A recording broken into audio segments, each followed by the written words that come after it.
And welcome to the Midday Show. I am Jeff Everett. He is Mark Messina. Mark is feeling the rush. I feel bad for you because the drama's coming. It's not gonna nice end well pun. I like that. Thank you. Feeling the rush. Thank you. Micronations. I just found out about this. I'm officially obsessed. For 30 minutes, I've been obsessed. We're going to talk about micronations. And then an interesting quandary. We like to talk about psychology and we like to talk about dating. This is a little bit of both. Dating up is a concept I was just introduced to. It's either ingenious or snobby. I'm curious what your take on it is. It could probably be both. It could probably be both. Mark, 2 seconds. How are you feeling today? Rushed?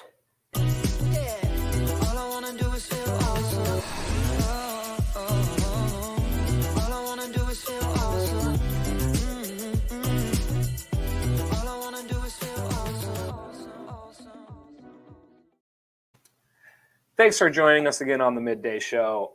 We have to talk Mark out of this. If you're watching, please comment. Just kind of bring Mark back down to earth. The Cowboys apparently have already won the Super Bowl. There's no point in trying. Well, we haven't won yet just because it's delayed, but it's just, yet. It is inevitable. Yes. You know what is inevitable? The drama that is about to ensue. This is very, like, I was trying to think of It's going to be fun. I was trying to think of a sports equivalent of this where a team that has, like, you guys haven't been, like, down on your luck, but you just haven't won a Super Bowl. But I was trying to think of a team where, like, things are going really, really good, but you know you have a decision coming up. I couldn't come up with a good comparison. No, it is hard. I mean, we're not like the Lions or the Jets or the Browns who have been really down on their luck. Sure. I saw a stat that the Cowboys over the last, I don't know if it was decade, there's some big time period where we have like the 8th most wins of all the NFL teams. Yeah. But we have like the 23rd most playoff wins or something. It's absurd. Our regular season success has not translated. And now I was just thinking this after week 1, when we lost, I think we had 3 points against Tampa. Okay. We had 3 or 7. I don't even remember. I think it was 3. And all the memes come out. The Cowboys are eliminated from the playoffs. The 1 star, it's not a logo, it's a rating and all this stuff. And all that stuff has disappeared because we haven't lost since. And we just keep, and it's not even exciting. Like our defense just smothers people, and it's just so but well, the whole. So slow down. So for people who don't know, your quarterback was injured week 1, and you pay him oodles of money, more than some micronations. Yes, for sure. Probably a higher GDP in the Prescott household. Yes. Than in micronations. Cooper Rush was your backup quarterback. Yes, which is an incredible name. However, undrafted, and Cooper Rush is good.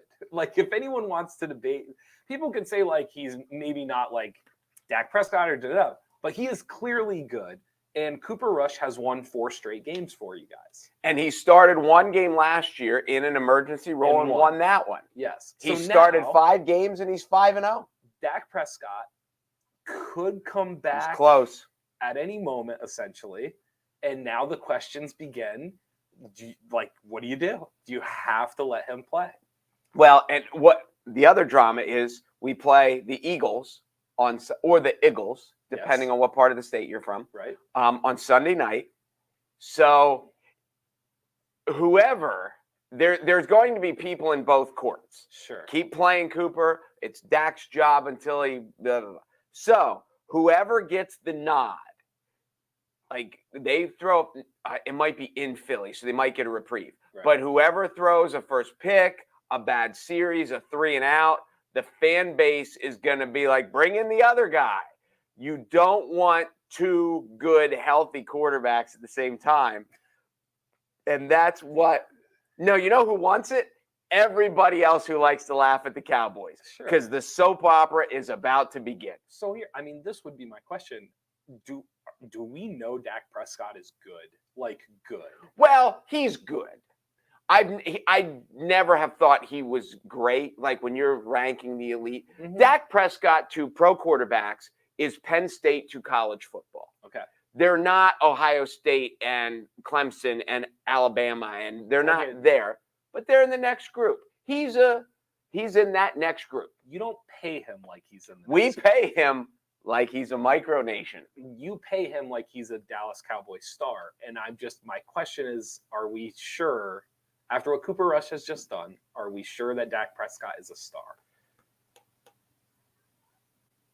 No, no. But, and here's the thing. I feel bad for Dak. He's super rich and he doesn't care about me, so I don't know why I feel bad for him. But for all intent, he seems like a good guy. Sure. Like in the world of well, you can't talk about this stuff. Like most people are good people. Like when you're talking about sports, you can't worry about whether or not you think they're but I think there's guys like Aaron Rodgers who a lot of people would say he probably comes across as a jerk. Yeah. There's lots of quarterbacks that don't. Peyton Manning never was, and Drew Brees never was, and there's some prima donnas. Cam Newton was certainly unlikable. Why don't you guys just trade him? I got a text from a friend of mine who's actually an Eagles fan, and he texted me and he said, "Here's my guess: they trade him to the Texans in the offseason for a third-round pick." But why? I guess what I'm saying is, why wait? Because if Cooper Rush loses to the Eagles and then he loses, I mean, in all fairness, he only threw 16 passes yesterday, which is a high school game. I get it. He was 10 for 16 for 103 yards. Mm-hmm. That's even like a mediocre high school game. But they didn't need it because their defense was smothering and they were winning and they were just managing the game. Sure. I don't think he's thrown an interception all year. Uh-huh. So he's not screwing up. Correct. He just didn't need to do a whole lot, and he didn't screw up. Yeah. So it's going to be funny. Like, get the popcorn going. I'm excited to see what they do. I just think he makes so much money. You can't not play him. That's the problem here. The problem is, if you're Dallas, you can't not play Dak Prescott because of what you pay. This is what we said. As you and I were talking, and I agree. Bringing a CEO in, making him the highest paid person in the company, and then just like saying like, "Hey, don't bother coming into the office. Like, just stay at home." You can't. No, but I mean, the Giants just did it with a wide receiver they traded for, and they gave away a lot to get him, and now he's not playing. He's not playing very well. I totally get what you're saying. So we said before the show, you said it first.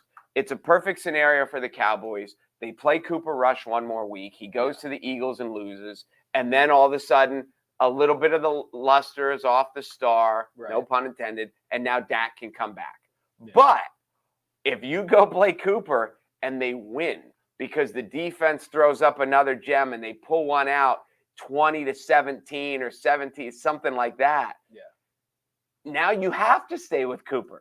But I'll go further with you. Let's say that they beat the Eagles and they're now 5 and most people would argue that like if you were doing a power rankings right now, you would put the Eagles number 1 in the NFL just because of the record. At least the NFC, correct. Without a doubt. So Cooper Rush goes, the Cowboys beat the Eagles.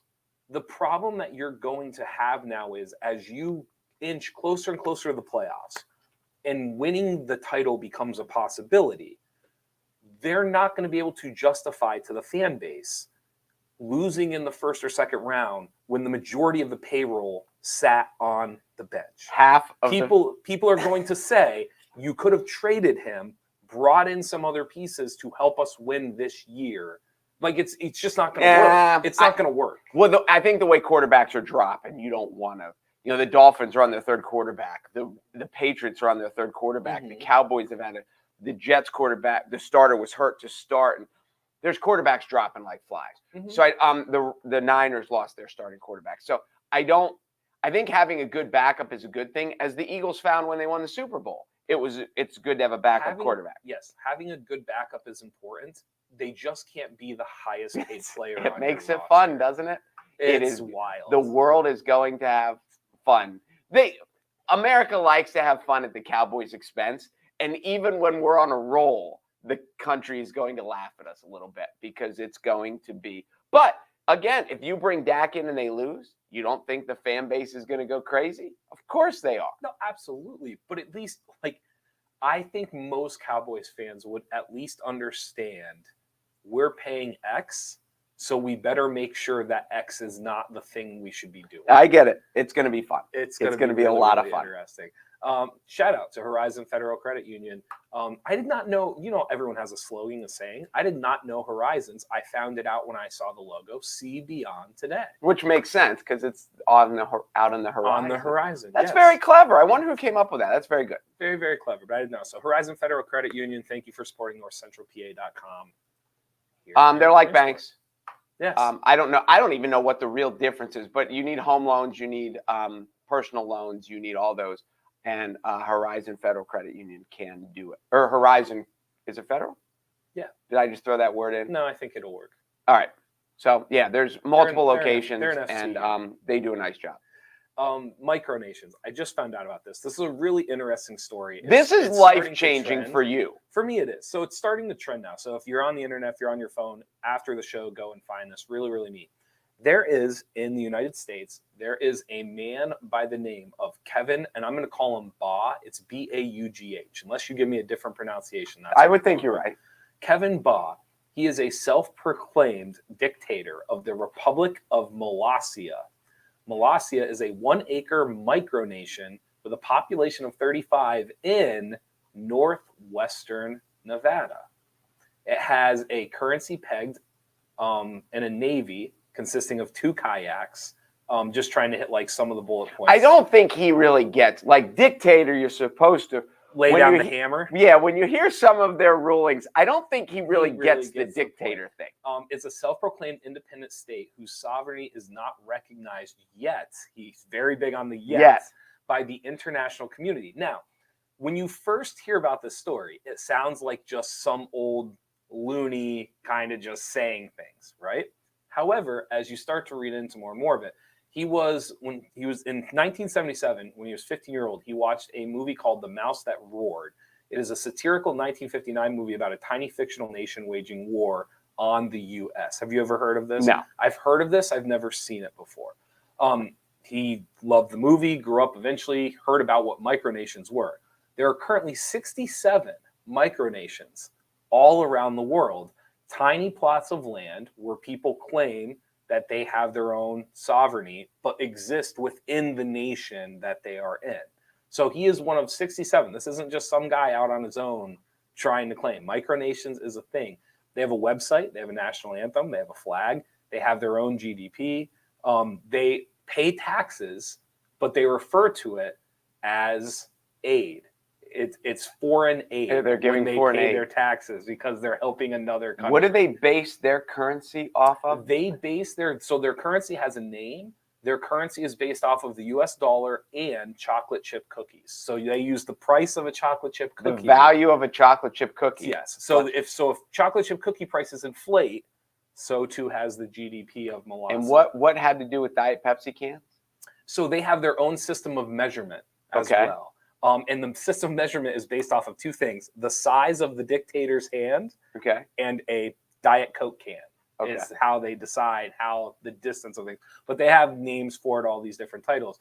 So it got me thinking, like, your own micronation, you could do it. You could claim Messinaville. You could I don't know. You are in the process of. We are. So I have already reached out to my cousins, and I have told them, we're very fortunate. You have family land up north. We have family land up north. I did reach out to some of my cousins and I said, hey, like, there's this thing called micronations.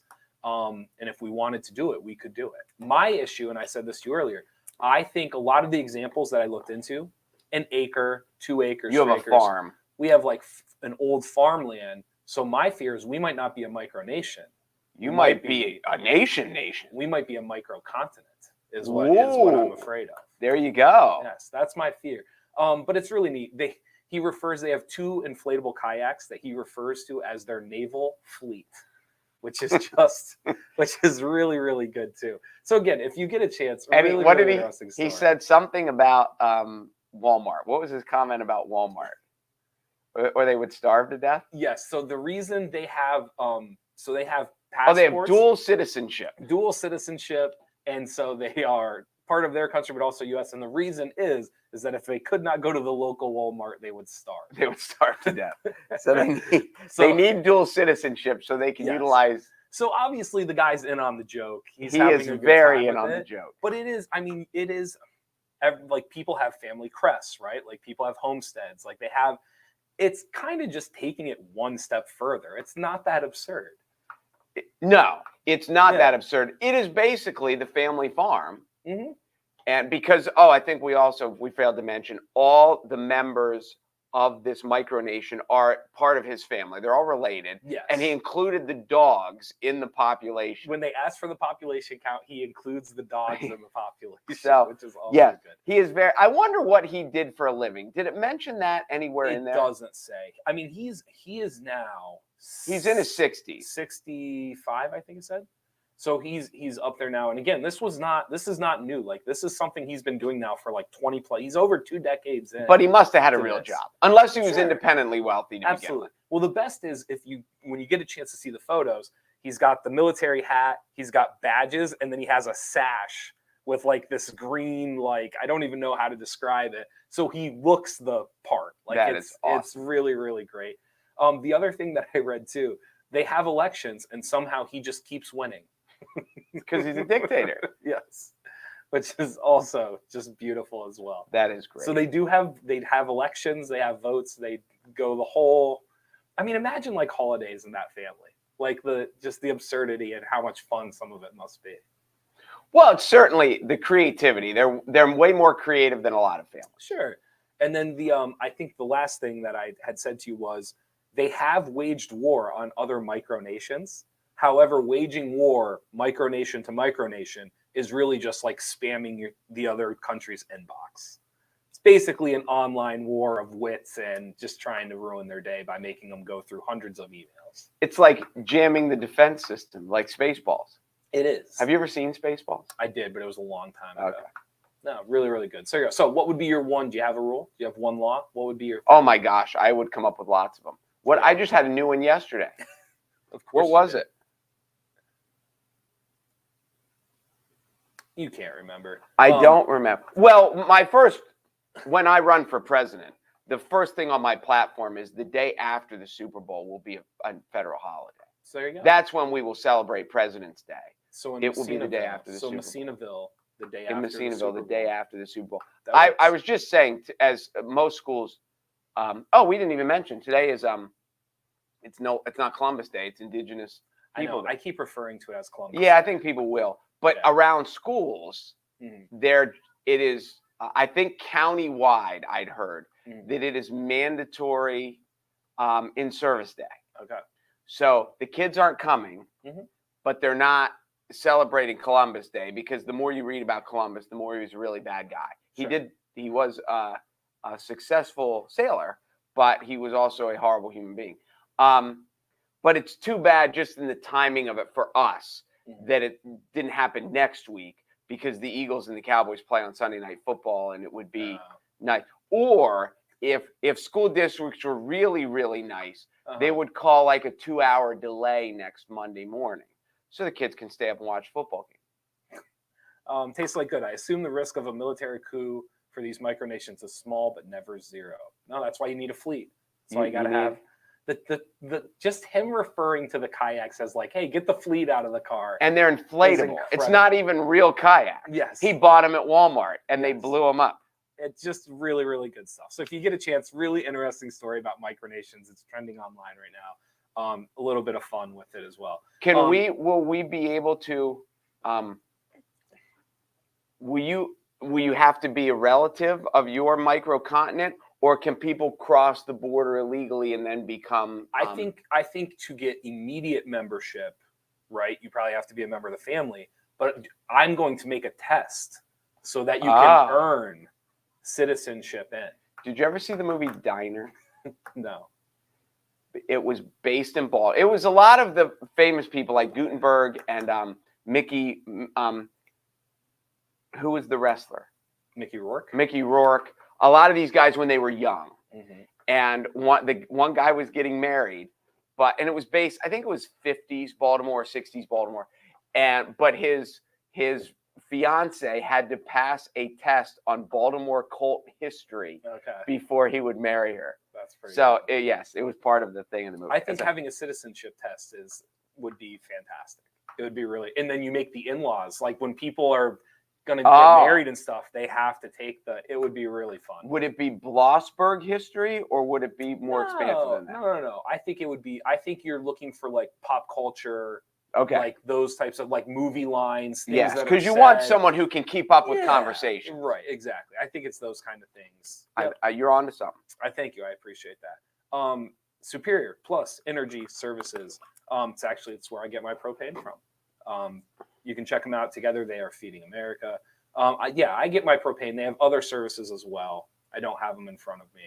Well, they do. They do more oil. Like we are still an area of oil heaters and oil tanks. They do more oil than propane, but the propane business just builds and builds because nationally it's just cheaper. So sure, they are. If you need propane, you can call Superior Plus. It used to be Montour Oil way back in the day. Yeah. And now it's Superior Energy, and you can get your propane there as well as your heating oil. I am excited to talk to you about this. I was reading this to you earlier. There's an article online right now, because again, we're having fun today. Dating apps. It's kind of taking over more and more. When we first started the show, we had talked about Bumble and Tinder and Hinge and some of these different ones. I don't know. I never heard of Hinge. Interesting article. Hinge is kind of like the go-to right now when people like tell me, like single people are like, Hinge is where it's at. Really? Their slogan, I think I might have told you this. Their slogan is the dating app to be deleted. So their whole slogan, their whole concept is like, come get on our app so we can find you somebody and you can get the hell out of here. Like that's essentially how. That's not okay. That's not what I thought it was. The dating app meant to be deleted, I think, is what they're very clever. It is. It's a good plan. So there was an article. There's a lady by the name of Amber Lucas. She was single. She had been dating around. She's in her 30s. She wrote an article, and it was her experience. Her whole concept is she decided that she was going to start dating up. And so essentially what that meant is she was going to start dating people who were older than her, make more money than her, have more assets than her. The whole concept was it's not so much about the looks or who's in my area. It is about I am trying to date somebody that I view as they are higher up on different chains than me. She wrote about her experience. She shared them. She dated a couple of millionaires. She dated people who gave her gifts, all this stuff up.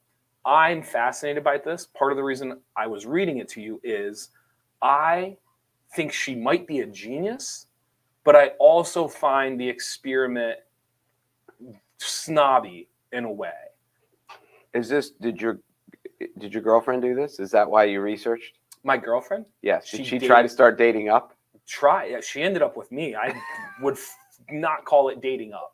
Well, that's what I mean. Now, has she seen the errors in her ways, the error in her ways, and now she wants to date up? Well, it's so because she's been slumming it. I just think it's a conversation of, I think we're all looking for different things.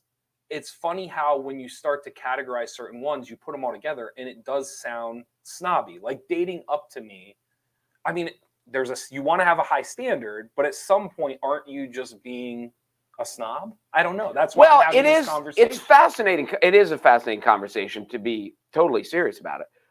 One of the things she talked about was she seemed to basically have her crap together. She's not. Yes. For most men, single men her age in America, they would be dating up if they dated her. Right. Okay. She said one of the guys she was dating needed to borrow rent money from her because he blew all his paycheck on weed. And another guy, she had to tow his car out of her driveway because it was stuck there for 3 weeks. Like she had some bad experiences at that urged this. And maybe she was just her thing. I don't need to date millionaires. I just need to not date idiots. Yeah. And there's a big gap in between. Mm-hmm. But there is this aspect. She's like, I just want someone responsible. And her theory was these people, if they have a lot of money and they run companies and they do this, then they must be responsible. Right. And I think the thing that I will take from it is she said she found we think these rich people are unapproachable, but because people think the rich people are unapproachable, they are often lonely. Yes. Well, here's the irony to that. Because I agree with exactly what you said. She tries to end the article with essentially, she's like, listen, what I found out is that a lot of these people are in the same boat that I am. They just have found a place in society that a lot of us don't exist in. And I think it's a very fair point. But the irony is, like, when you say unapproachable, she had to pay over I think it was over $200 a month to be on this dating site where these people are. And so there's just not a lot of people that are going to pay $200, $250, $300 to like be on that site. But that weeds out the people who... Well, see, that's okay. So again, this is why I find this fascinating. You say weeds out. Is it like segregated's too strong a word? But aren't you kind of, there's a separationist aspect to this? There's a hierarchy of society of like, the peasants. You're in the high rent district. The peasants are down here dating amongst each other, but in order to date us, like $250 a month, just to even talk to me, like just to even find me on this app. So when you say, it's funny you say like they're unapproachable. Well, but like they're not on Hinge. You know what I mean? Like, yes, you're making yourself more unapproachable by being on. No, I get it, and I think there's a level too of where. When people, I'm sure and there have been movies made about this, and to get to some of these levels, especially the self-made people, have worked 90 hours a week at their company, building their company or doing whatever, and they didn't have time. And then that's why a lot of these people are lonely. That when they had choices of their time, they put it into the company as opposed to putting it into relationships. Sure. So now when they're at this point, the question is, are they even good at relationships? Or are they still on their Saturday? Are they still checking, what's happening in the foreign markets? Or are they... Well, what you're describing though then is like, do I even want to pay $250? I mean, essentially what she did is she paid $250 a month to be able to even just get a connection, like just to be able to text or reach out to these people. And you're implying that like they might not even be the people you necessarily want to meet or to date. Yeah, there may be a reason. I mean, there's lots of rich people who are married and have kids but so my question, and this is just hypothetically, because there's all kinds of people that get divorced or are single or for whatever reason. Some of these people in their 50s may even be like widowers. Okay. But there's also the aspect of did people lose their marriages because it was just a bad relationship, or because they put all their efforts into other things and left the marriage off behind, and now that they're in their 50s and single, are they just going to continue to do it again? Maybe. Are they still so dedicated? It's not like they're retired. Are they still so dedicated to their job? And that's one of the things that she might be like, well, I want to meet these people, but they might still be working 16 hours a day. Totally. And she says one of the examples she gives, that's exactly what happened. Like they were too busy and the relationship ended because they just couldn't keep up with it. So yeah, I don't think you're wrong. Here's my question to you, because you have daughters. I don't have any issues with any of the dating apps. I actually think some of the other ones get like a bad rep. Like the Tinder stuff's over, like exaggerated. Like people being like, oh, Tinder, it's fine. Don't worry about it. However, your daughters come home and they say, I'm on Tinder. I'm losing my mind. Okay, now flip side, your daughters come home and they say, Dad, I'm paying $250 to be on this site. Which one are you more upset about? Well, I'm more upset about Tinder because of the in my world, the social stigma that comes with Tinder. But see, I think some of that. But you're saying it's overblown. Like if it was Hinge or eHarmony or whatever these other ones are, then I'm better. I'm not saying there aren't ones better than others, but some of the Tinder stuff is kind of like overblown. I remember, not to go off on a tangent, I remember it was a professional athlete, someone, and I don't remember what sport, but when they told the story that he met his wife on Tinder, and I was like, oh my God, you said it out loud. And not because it was a dating app, but Right. because it was Tinder. Tinder isn't Right. where you go to look for love. Tinder is where you go to look for like a hookup. That is what society has taught us, at least my generation. Right. That's what we think. So anyway, be that as it may. No, I've told lots of people that if you're single and you're looking, you should get on a dating app. Yeah. And there's still people my age and up who think like I would never go on a dating app. I get it, but you don't. But I'm like, why not? But would you pay? Like if your daughters were paying $250, I keep saying your daughters. Jimmy could be on it. If Jimmy was paying $250, if Jimmy was saying $250 to be on a dating website, would you kind of be like, Jimmy, we got to talk? Well, the question, certainly. The question is why. And in this girl's case, I'm all for it. She's paying for a gym membership. She's paying for this. Like this is her gym membership, right. And she's tired of dating guys who blow all their money on weed. And do you find it? I appreciate her. It's weird using her as an example because her honesty and her disclosure in this article, like she's like, yeah, like here were the things I got. Here's how our relationship went. Here were the negatives. Here were the positives. The article's really well done. She said one of the guys bought her $11,000 Gucci Chanel bag. Yeah, no, she was. Full disclosure, it was very well done, and she didn't hide anything. Like she didn't try to make herself look good. You know what I'm saying? It was like, she was on. Yes, she was like, here's what happened. Like one relationship, I actually felt like I was kind of using the guy. Like I was getting stuff. I wasn't asking for it, but I kept getting it, and it was.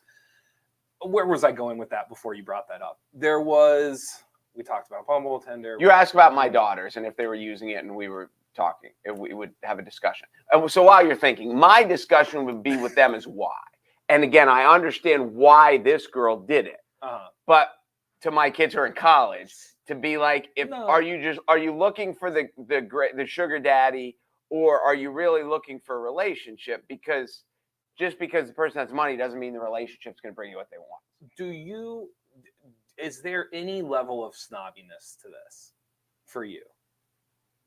And by the way, on both sides, like I'm not picking on her. I'm just saying the concept of dating apps and there being these tiers and like you can only get into the dating field like 20-30 years ago, that was kind of limited. Like maybe you would go to a certain bar that was more expensive, like there was a cover charge at a club and it was exclusive and you could only, so like I'm not saying that these haven't always existed in society, but like $250 to be a part of it is wild. No, I don't. This is a hard answer, and I think there are aspects when you like if you are of a religious belief, if you are Jewish and you say I'm only going to date Jewish people, I don't think that's snobby. If you are of a certain ethnicity, farmers only, and you're only going to date someone if you're black and you only date someone who's black, or if you're white and you only date someone that's white because that's your preference. I don't think that's snobby. I think the snobbiness comes in when you just by happenstance you meet someone and you really like someone, but you're like, oh, I really like you, but I won't date you because you don't fall into what I thought I would like or what I think my family would think I would like. If you're a kid who's a country club kid and you go on this dating app because you're like, I won't date someone poor, then you're snobby. But what's weird though is to like, again, not calling her out because she clearly thought about this. Isn't that kind of what's happening? But she had got there through trial and error. And then so you're excusing her because clearly this was not her objective originally. Yes. She had seen what failed. Yep. And she's like, I'm going to give this a shot because, and her hypothesis isn't, you can understand her hypothesis. These guys obviously have their crap together at least a little bit because, so yes, no, I don't. But like, I would never, as much as I'm, socially liberal, I would never tell someone who is of a strong Jewish faith that says I only date Jewish people. I'm fine with that. Well, no, but I think that's why. I think what makes this unique is the idea that the barriers to this is money. That's what makes it unique. But I think she just used money as like a. By the way, and I'm not saying I know the answer or that she's right or wrong. I find the conversation fascinating. No, I'm with you. Because I'm with eventually, because I'm sure without knowing it, there must be a dating website out there where you're 4 digits, 5 digits just to be in it, like just to be a part of it. I'm with you. It is. It's not only fascinating that she did it, but it's fascinating what she found out. And I guess we've got to the point she still didn't land a good relationship. Well, they've been different. She has not. Yes, she has not landed a relationship. I'm trying to think. Consistent is the right word. A final relationship, essentially. Correct. She has not landed that yet. The other one that she mentions in the article too is she uses the word insecurity. She said one of the things that she has found is that regardless of the people she was dating before and the people she's dating now, the insecurities still exist. It's just what are the insecurities? And I found that fascinating. Oh, too. I'm sure. People are when you get around, like, and my brother's a Hall of Fame pitcher. When you get through all the stuff of his certain skill in this certain thing, they are incredibly normal. And the more you're around these famous people, the more I realize how incredibly normal they are. When they have talks about, I remember being in an Oriole clubhouse and the guys are watching football, talking about their fantasy football team. Right. And, they still have the same issues with their teenagers and with their kid and with, and I got to go to this. I have to go to this. It's my mother-in-law's birthday and I really don't want to go, but I have to go or my wife will be pissed. And so much of their lives are the normal, stuff that we all deal with. They just happen to have an $11,000 Chanel bag. They have an $11,000 Chanel bag, yes. Yeah. And they have, yes. Interesting. So really interesting article. So there you go. We gave you a couple of interesting articles. Let's get back to the point. Are you afraid when Hannah watches this episode, she thinks, my God, I can date up. I can afford $275 a month for this. What's the website called? Palco Federal Credit Union. That's the name of the website. Join today. Members helping members. Credit union membership comes with an array of quality services and financial benefits. As a Palco Federal Credit Union member, you'll enjoy some of the finest banking features available in central Pennsylvania, Tioga, Bradford, Lycoming and Montour, Sullivan, Columbia, Northumberland, Union, just to name a few of the places where you can find Palco Federal Credit. And now it's open to everyone. It used to be you had to be like a certain governmental employee, but it's not anymore. Yeah. So, yes, you can join now and get the benefits of Palco Federal Credit. Because we opened up with Cooper Rush and the Cowboys, I did not make a Mark uninterrupted minute. So did you have one prepped, or did you kind of spill your guts out when you were talking about the Cowboys? Kind of. I don't know if I really had one prep. This is going to be a really fun week for Pennsylvania sports. Obviously, Penn State has a huge game coming up Saturday at noon. The Phillies won and still alive and shocked people. The Eagles, and that's the Phillies. No, they don't play the Braves. They do play the Braves. The Phillies in Atlanta. Yep. So, and I think with the Phillies fans were kind of like, yay, we made it. And this is now, they're playing with house money now. Oh, yeah. But so it's fun. The Phillies, the Eagles, I know the Steelers are on rough times, but Phillies, Eagles, Penn State, this is a really fun week in that aspect. And it's getting cold, and cold kind of reminds you that the baseball gets more serious, the football gets more serious. I was trying to see where you were going with that. That kind of all comes together. And so this is really going to be fun. I think that's my minute lead. And I know it's a lead-in because it doesn't. Well, the Phillies start tomorrow. Yeah. So we kind of the calm before the storm. And still, even though we're here, there's so many Yankee fans here. And the Mets got bumped, but the Yankees start tomorrow too. So it's a really fun week. No, it's exciting. Lots going on in the world. We don't have to talk about any of this. I don't know if you have meetings or not. Russia, the bridge to Crimea. I saw that. Crazy. I read a lot about that. Really interesting, isn't it? It's amazing how one when you just think about war, all the things that you think about assets, you think about weapons, you think about cities and towns. It is amazing how something so nonchalant as a bridge is so important in something like that. You know what? I never thought about this until, there's so many things we never thought about until COVID showed up. Mm. But one of the things they're like, you think the government does? What if the government just takes away your toilet paper? And you joke about it, Right. but you're like, we're always going to have toilet paper until you go to the grocery stores and there is none.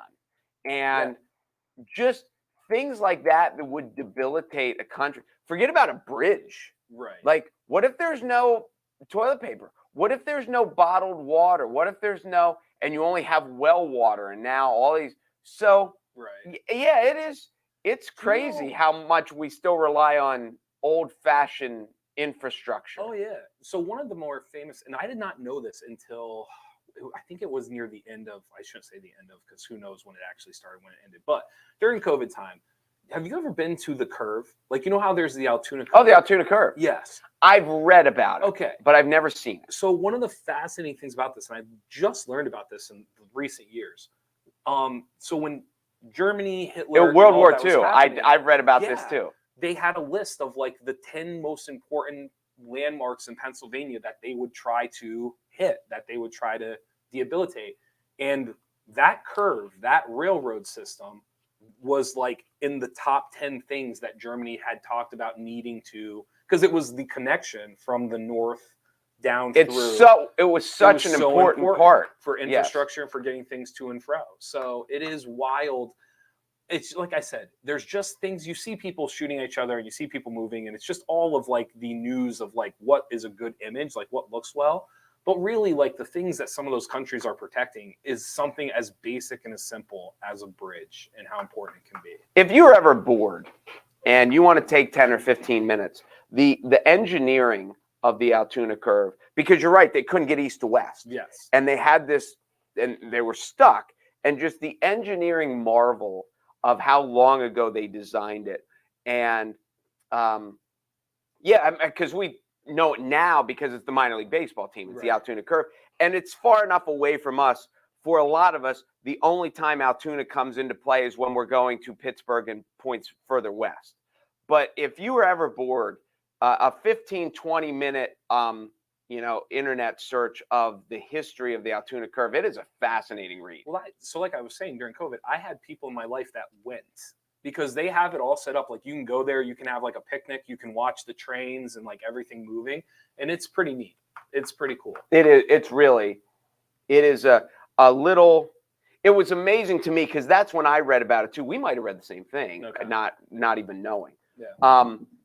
That this piece of American history that is so close to us that I knew nothing about. I mean, I knew it existed, right?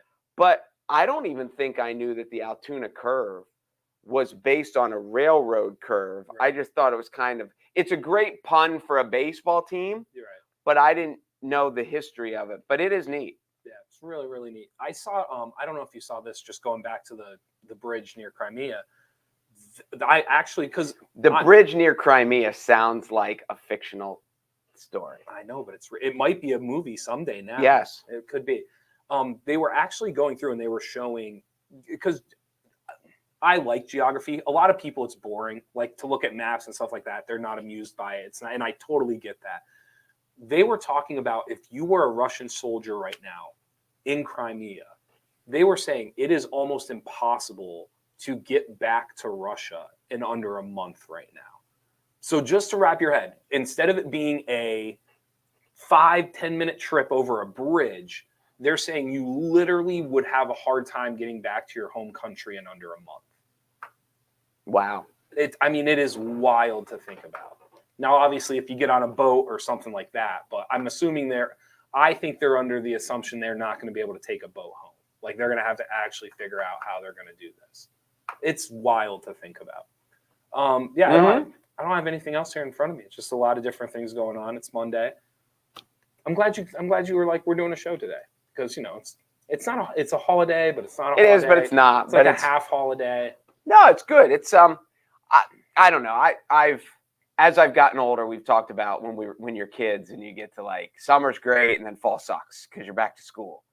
But October is a fun time of year, especially because I'm a baseball fan. So the baseball football aspect of it, but just kind of the lead into, because you get into November, and then as the holidays start, and people at my age, you start to get these kids home for Thanksgiving, especially whether your kids are just once they get out of high school, whether they're home from college or whether they're even older and they're married and have kids. Like Thanksgiving is the best family holiday because it always falls on a Thursday. You always have that long weekend, and whether you're coming or going or whatever. So, and October, the lead up into that is fun.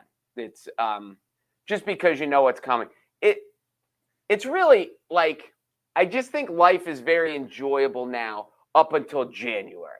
And then January is when it's like, ugh. Yeah. Because it's all over now. It's cold and now it's kind of the grind. And so, yeah, for everyone. Now, if you're, basketball people like we are, January's fun. Sure. Because it's the heart of college basketball, gets into conference play, and it really starts to heat up. Basketball really doesn't heat up until we're really like Christmas Day is when the NBA really like takes center stage and then goes. But for the whole of society, January is kind of like, But up until then, it's a blast. Yeah, I agree.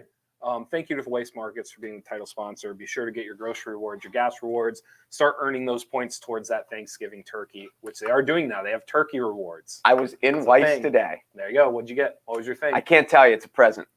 You don't want to give it I away. was walking through. I was there looking for something, and I was walking, and the guy's like, "How much is that?" And he said, "I think it's only like $2." So it is I should show it, but the person I got it for sometimes watches.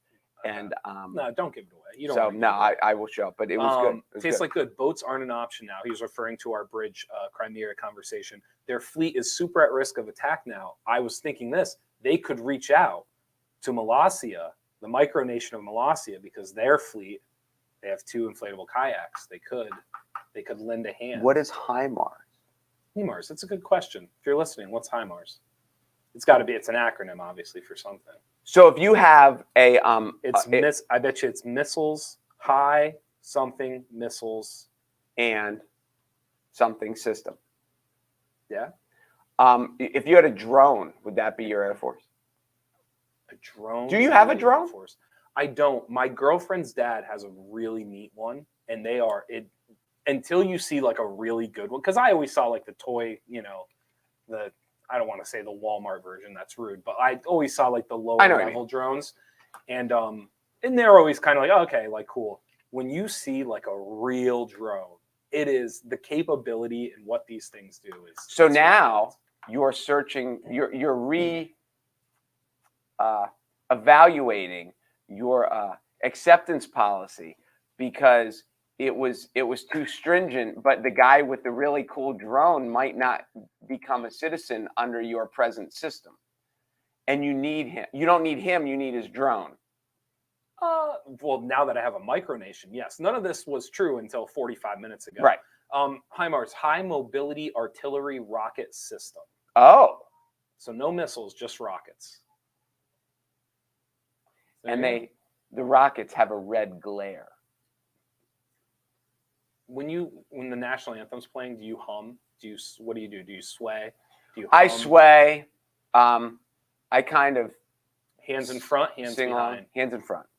Do you do anything like are you interlocked? Are you when I'm twiddling? What are you doing? No, when I'm indoors, left hand holds right wrist. Okay. Are you a left right or right left, or don't you do that? I go behind. Oh, I go behind, and then what I notice, I didn't even notice this until someone brought it up to me. I like take my thumbs in between each other. Like I kind of like twiddle them as I'm. Oh no, I'm a little bit of a swayer. Okay. But obviously, if it's outdoors, I usually have a hat. Oh. Like at a sporting event, baseball game or a football game, it gets cold, so I have my hat, and then I hold the hat over the heart. Okay. Unless it's like if it's a baseball hat, I hold over my heart. If it's like a ski cap, then I just hold it in my hand and cross in front. Are you a clap before it ends or a clap after it ends? No, I don't clap before it ends. Never. Okay. I find that I typically end up clapping before it ends. Really? Yeah, when they're usually like getting to when the they're final almost at notes, the end. like I'm clapping. Like we're good. Like here we go. I've had people look at me though when I do it. I'll tell you this. We just had this discussion because we just had homecoming at Montoursville. I am all for if I was if I was not president of the nation, when I do that, then we've already talked about Super Bowl and holiday. If I was president, if I was like superintendent of a school, I would write a new alma mater, because the alma mater from the 40s is just done. Like, there could be a hip hop alma mater. There could be, people should modernize the alma maters, because when people are standing to hear it, and you realize, and there's scuttlebutt going on, like, I don't even know, I haven't heard it since last homecoming. You hear it at graduation, and it's not very good, because it is, you know, how many songs were written that in the 40s? Do you know your alma mater? No. You don't know it? Not at all. I think I know. We used to do it. So when we would do stations, we didn't have a clock. The clock was the alma mater. So we would have to sing the alma mater. You talking high school or college? High school. Okay. So we would sing the alma mater, and then at the end of the alma mater, they'd blow the whistle, and we would move to the next So station. this is during basketball practice? Oh, well, then that's why you know. Is it any good? Our alma mater, Northman High, a fine salute to thee. We'll wear with pride the blue and white, and strive to do and be. Hardest lesson of our school is working out the golden rule, and with this rule, when the fight, all hail the blue and white fight. So yeah, so I know it like inherently because of those stations. Okay. And just like listening to yours, it doesn't sound awful. Yeah. Ours was a little more peppy, a little more pep than like a normal alma mater.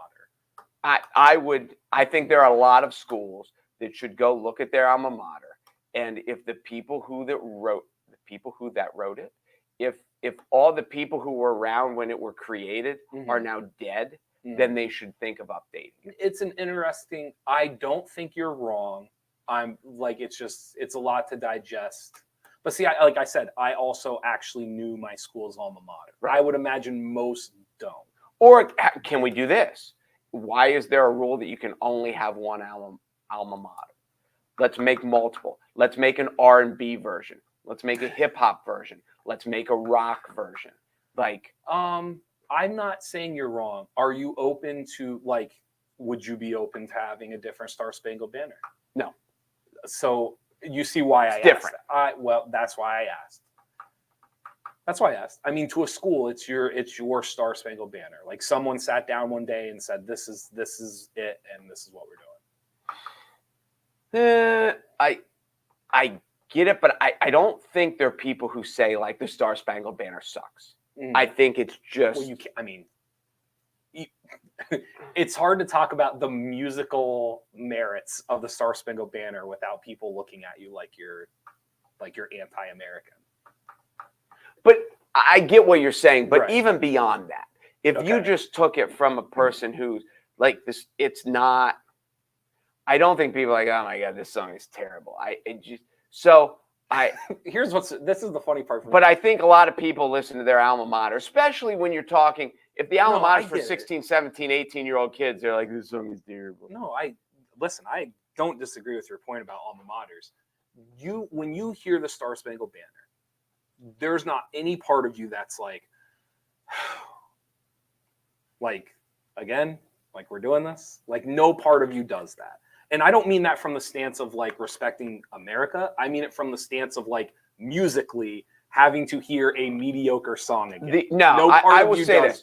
The only time, I may say the only time, the time that it happens is sometimes when you're at tournaments, at sporting tournaments, whether it be a national anthem game, baseball, basketball, whatever, and there are multiple games. Sometimes they play the anthem before the first one, and they don't play it again. So the times that you get there and you're ready to go, and you don't think it's coming, and then they say, oh, here's the anthem, and then you're like, all right, now. Then there's times I'm like, oh, here's the anthem again. But even even your reaction just then was like, oh, all right, like here it is again. Yeah. But I know, like at Montoursville Little League on the Saturdays or whatever, when we have multiple games, we usually play the anthem before every game. Yes. Because we're ready. So it's. I'm confused. But when that happens, when you know it's coming and it's part of it, it's almost like it's bad if it's not there. Well, no, right. Again, that's what I think we're struggling with. Is I'm trying to say to you, I think there's a conversation about whether, like, you obviously play the anthem because, like, we're free to do it, and we're free because we live in this country. And I understand the merits of playing it before every game. If you want to play it before every game, I have no issue with it. Right. What I'm saying is, from a musical merit conversation of like, is this actually good music? Oh, like, I think it is. Actually, you don't think it is? I think it's not like. Maybe I I'm would too. Maybe I'm too never, intertwined. Let me ask you this. When I go through because we talked about this the other day about music, because there's 100 million songs now on Apple Music. If I went through my 3,000 liked songs and we tried to find a song that was even remotely close to sounding like the Star Spangled Banner, there isn't. Like, there's nothing in my favorite music that even sounds like the Star Spangled Banner. So when you ask me, do I think it's good music? Like, no, I don't know if I would ever listen to something for pleasure. You've never been in the car something like and the Star caught Spangled yourself Banner. singing the anthem? No. Never? The Star Spangled Banner? You've never like, oh, say, can you see? Well, I guess, I mean, if you're listening to a baseball game or a football game, and it's just on the radio and it's just about to start, and you've never? Oh, I've sung the anthem in the car. So absolutely. So this is the difference. You think it's actually like a legitimately good piece of music. Yes. And see, I just don't like. To me, it's like, I respect it. I get why we're doing it. But from like I would never get in the car and play. And maybe for me, it's part of like, maybe I just entwine it with all these things that you like, that you already enjoy. So maybe but it's every now and then I pull. You've seen the Mo Cheeks version, right? Oh, listen, when someone every now and then I pull one up, just like, and it's cool. We just played the Marvin Gaye version on Friday out here because they'd never heard it. But isn't that more about the person doing it? Like, Marvin Gaye could sing the Barney song, and like, you would listen. Like, when someone sings it well, it's incredible. Like, but that says more about them than the fact that this is a great song. I don't disagree. So that was interesting. I'd never thought about the alma mater thing. Is a very good point. I don't disagree with you. The Star Spangled Banner being a good song, just from a musical, take all the nationality, the pride stuff out of it. Just like, is it a good song or not, is an interesting debate. And I think, from back to the school thing, I think with the world of school spirit and included, and all that stuff, to give a project to the kids to be like, hey, that's school involved, and it's part of their. And that's interesting. Fun fact, there has been a very large political underground movement to change the national anthem to America the Beautiful, and Congress has been close multiple times to bringing it to a vote on. That's not true. I've heard that, and that's crap. You think so? They're just, Francis Scott Key was drunk when he wrote it, when he, America the Beautiful? He was in prison when he wrote it. What's a better piece of music, America the Beautiful or Star Spangled Banner? America the Beautiful is good too. Don't get me wrong. See, I think America the Beautiful is like much better music than the Star Spangled. Really? Yeah, just musically, yeah, I think it's better. You don't think so? No, really. And I've heard a lot of musicians say that, not musicians, singers say that the Star Spangled Banner is one of the hardest pieces to sing because of the vocal range and because of. But no, I don't. They can't change it. They can't change. Right, I mean, they could, but they would be stupid too. We'll leave it there. Thank you, Weiss, for being the title sponsor. Thank you for watching the Midday Show. Be sure to go to NorthcentralPa.com for all of your local news. I'm Jeff Everett. He is Mark Messina. We will be